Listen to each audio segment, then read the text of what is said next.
મધ્યપ્રદેશની રીવા લોકસભા બેઠકના ભાજપના સાંસદ જનાર્દન મિશ્રા ફરી એકવાર પોતાના વિવાદિત નિવેદનને લઈને ચર્ચામાં આવ્યા છે।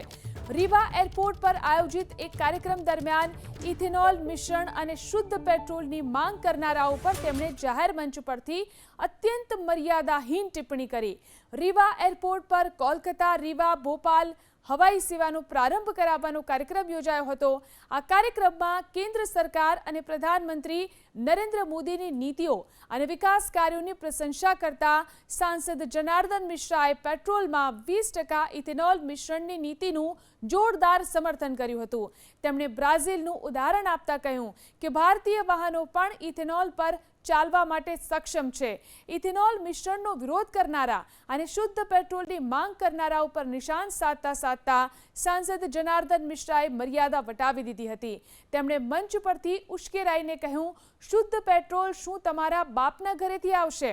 જે સમયે સાંસદ આ ભાષણ આપી રહ્યા હતા તે સમયે મંચ પર મધ્યપ્રદેશના ડેપ્યુટી સીએમ રાજેન્દ્ર શુક્લા, રાજ્યમંત્રી પ્રતિભા બાગરી અને સત્રના સાંસદ ગણેશસિંહ સહિત અનેક ધારાસભ્યો અને વરિષ્ઠ નેતાઓ હાજર હતા।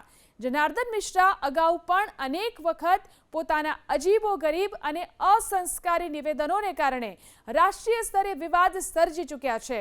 તેમનો આ વિડીયો સામે આવ્યા બાદ રાજકીય વર્તુળો અને સોશિયલ મીડિયા પર હોબાળો મચી ગયો છે અને વિપક્ષી દળો આ ભાષાને લઈને સત્તાધારી પક્ષ પર પ્રહાર કરવાની તૈયારી કરી રહ્યું છે।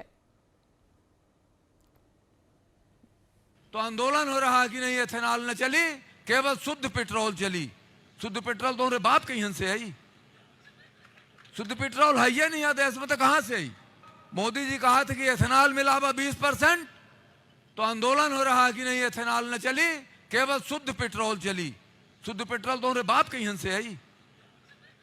शुद्ध पेट्रोल है ही नहीं देश में, तो कहां से आई? आज विरोध हो रहा है एथेनॉल के। 100% ब्राजील बनावट है एथेनॉल, पूरे ब्राजील के ये डीजल पेट्रोल गाड़ी एथेनॉल से चल रही है। तो जनार्दन मिश्रा के जे તેમના વિવાદિત નિવેદનને કારણે ચર્ચામાં આવ્યા છે। આ વિડિયો વાયરલ થઈ રહ્યો છે। અજીબો ગરીબ અને અસંસ્કારી નિવેદન કહી શકાય તે પ્રકારનું નિવેદન તેમણે આપ્યું છે, જેના કારણે વિવાદ પણ સર્જાઈ શકે છે। આ વિડિયો સામે આવ્યા બાદ રાજકીય વર્તુળો અને સોશિયલ મીડિયા પર હોબાળો મચી ગયો છે।